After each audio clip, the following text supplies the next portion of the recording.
So hello everyone, आज के इस वीडियो में हम बात करने वाले हैं समय के पक्के और अहिंसा के पुजारी।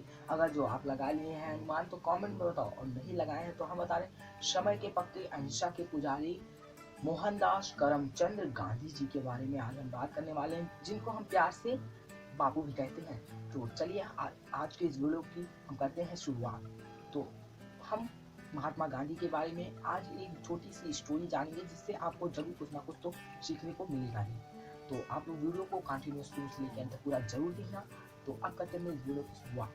तो आपको जैसा पता है कि महात्मा गांधी समय के बहुत ही पक्के थे। वो अपना हर एक काम समय पर ही करते थे। तो उनका हम समय से रिलेटेड एक बहुत ही रिलेटेड स्टोरी लेकर आए। तो चलिए शुरुआत।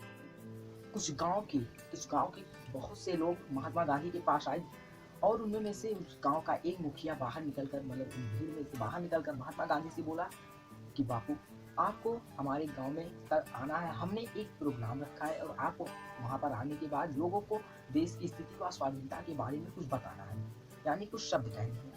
तो बापू जी ने अपना कल का काम देखा और उससे मुखिया से पूछा कि कार्यक्रम का समय क्या है। तो मुखिया ने कहा, हमने शाम 4 बजे का समय निर्धारित किया है। तो गांधी जी ने कहा, ठीक है, मैं आऊँगा। तो मुखिया ने कहा कि मैं आपको लेने के लिए एक गाड़ी भेज दूंगा, जिससे आपको अधिक कष्ट नहीं होगा हमारे यहाँ पर आने के लिए।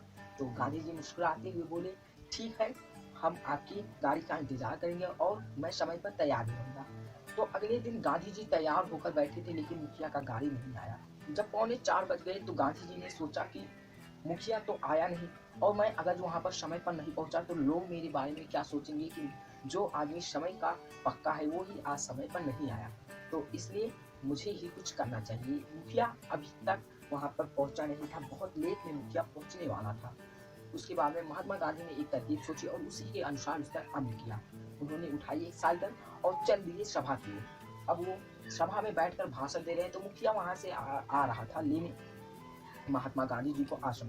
वो मुखिया आश्रम पहुंचा, लेकिन वहां पर महात्मा गांधी को वो नहीं पाया। अब वो मुखिया जब महात्मा गांधी को नहीं पाया तो एकदम बेचैन और परेशान हो गया। लेकिन तो महात्मा गांधी वहां पर भाषण दे रहे थे। तो मुखिया सोचा कि महात्मा गांधी मेरे ख्याल से कहीं और चले गए हैं। तो वहां पर जिन आदमी यानी जिन लोगों को मैंने बैठाया है उनका भाषण सुनने के लिए, वो लोग मेरे बारे में क्या सोचेंगे। तो मुखिया सोचा, चलो देखा जाएगा जो होगा। फिर मुखिया ने अपना गाड़ी घुमाया और चल दिया अपने गांव की तरफ। तो गांव जाकर उसने देखा कि गांधी जी स्टेज पर खड़े होकर और भाषण दे रहे हैं और लोग मंत्रमुग्ध होकर उनकी बातों को सुन रहे हैं। तो मुखिया को यह देखकर बहुत आश्चर्य हुआ कि मैं उनको लेने गया था तब वहां पर नहीं थे, लेकिन इन्हें जल्दी यहाँ पर कैसे पहुंचे।